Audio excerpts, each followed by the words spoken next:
अस्सलाम वालेकुम वरहमतुल्लाहि वबरकातुहू। आज का हमारा टॉपिक है बाप की अज़मत कुरान और हदीस की रोशनी में। अल्हम्दुलिल्लाहि रब्बिल आलमीन। मेरे प्यारे भाइयों और बहनों, आज हम एक ऐसी हस्ती के बारे में बात करेंगे जिसकी मोहब्बत अक्सर खामोश होती है लेकिन कुर्बानियाँ बेशुमार होती हैं। वो हस्ती है बाप। अफसोस की बात यह है कि आज के दौर में बहुत से लोग अपनी माँ से तो मोहब्बत का इजहार करते हैं लेकिन बाप की खामोश मेहनत और फ़िक्र और कुर्बानियों को नज़रअंदाज कर देते हैं। कुरान की रोशनी में वालिद का मुकाम। अल्लाह ताला फरमाते हैं, और तुम्हारे रब ने फ़ैसला कर दिया है कि तुम इसके सिवा किसी की इबादत ना करो और वालिदैन के साथ हुस्न सलूक करो। अगर इनमें से एक या दोनों तुम्हारे सामने बुढ़ापे को पहुंच जाएं तो उन्हें उफ तक ना कहो, ना उन्हें झिड़को, बल्कि उनसे इज़्ज़त के साथ बात करो। देखिए, अल्लाह ताला ने अपनी इबादत के फ़ौरन बाद वालिदैन के साथ हुस्न सलूक का हुक्म दिया है। इससे वालिदैन जिनमें बाप भी शामिल है कि बुलंद मुकाम का अंदाज़ा होता है। बाप की खामोश कुर्बानियाँ। बाप वो इंसान है जो अपनी ख्वाहिशात को पीछे छोड़कर अपनी औलाद के ख्वाब पूरे करने की कोशिश करता है।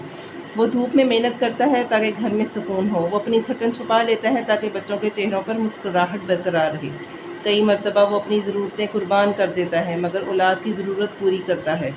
हदीस की रोशनी में आप सल्लल्लाहु अलैहि वसल्लम ने फरमाया, वालिद जन्नत के दरमियानी दरवाज़ों में से एक दरवाज़ा है। अब तुम चाहो तो इस दरवाज़े की हिफाजत करो या इसे ज़ाया कर दो। ये हदीस हमें बताती है कि वालिद की रज़ा हासिल करना जन्नत के अज़ीम असबाब में से है। बाप का दिल ना दुखाएं। बाज़ औक़ात औलाद गुस्से में अपने वालिद से सख्त लहजे में बात कर लेती है, इनकी बातों का मजाक उड़ाती है या इन्हें नज़रअंदाज करती है। याद रखें, इस्लाम वालिदैन के एहतराम की तालीम देता है। अगर वालिद किसी गुनाह का हुक्म ना दे तो इनके साथ हुस्न सलूक और अदब इख्तियार करना मुसलमान की ज़िम्मेदारी है। जब बाप बूढ़ा हो जाए।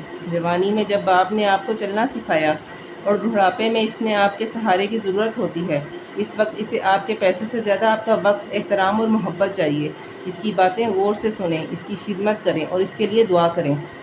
अगर वालिद दुनिया से जा चुके हों, अगर आपके वालिद इस दुनिया में नहीं रहे तो इनके लिए दुआ करें, इनकी तरफ से सदका करें, इनके रिश्तेदारों से हुस्न सलूक करें। ये सब ऐसे अमाल हैं जिनसे वालिद को फ़ायदा पहुंचने की उम्मीद रखी जाती है, जैसा कि अहादीस में वालिदैन के लिए दुआ और बाज़ नेक अमाल के अजर पहुँचने का जिक्र मिलता है। नौजवानों के लिए पैगाम। अगर आपके वालिद ज़िंदा हैं तो आज ही इनके पास जाएं, इनका हाथ चूमें, इनसे मोहब्बत से बात करें और अगर कभी इनका दिल दुखाया हो तो माफ़ी मांग लें। किसी को मालूम नहीं कि अगला मौका मिले या ना मिले। अल्लाह ताला हमारे वालिदैन पर अपनी बेशुमार रहमतें नाजिल फरमाए।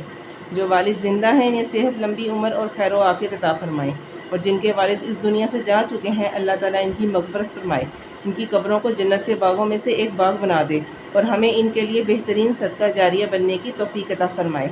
आमीन या रब्बुल आलमीन। अगर आपको ये वीडियो पसंद आए तो इसे ज़रूर शेयर करें ताकि ज़्यादा से ज़्यादा लोग अपने वालिद की कदर करना सीखें।